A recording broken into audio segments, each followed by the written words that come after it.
Кыргызстан социалдык демократтар партиясы Икрамжан Илмиянов алды деген акчага байланыштуу УКМКнын тергөөчүсүнөн келген катты жана ага жазылган жоопту жарыялады. Буга Улуттук коопсуздук мамлекеттик комитети да учурунда жооп кайтарды.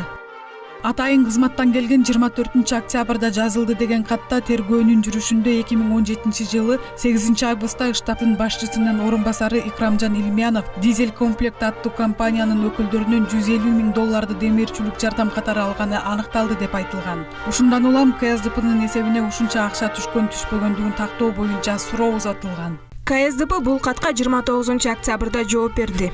Партия бир добуштан президенттикке Сооронбай Жээнбековду көрсөткөн. Ошондуктан шайлоого байланыштуу бардык маселелерди, анын ичинде каржылык маселелерди президенттикке талапкер жана анын штабы чечкен. КСДПнын штабка жана шайлоо фондуна эч кандай тиешеси жок.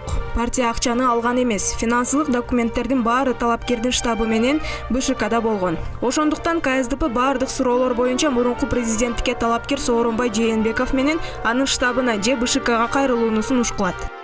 Чекисттер КСДПнын билдирүүсүнө жооп беришти. КСДП партиясы тарабынан таратылган Илмияновго карата кат алышуу жана билдирүүлөрүнө байланыштуу УКМК төмөнкүлөрдү маалымдады. Азыркы учурда мурда козголгон кылмыш ишинин алкагында тергөө уланууда. Тергөө иштери ар тараптуу жана объективдүү жүргүзүлүүдө. Көрсөтүлгөн акча каражаттарынын келип чыгышы жана сарпталышы боюнча бардык жагдайлар такталып жатат. Тергөөдө Илмияновдун акча каражатын алгандыгы боюнча жетишээрлик далилдер бар.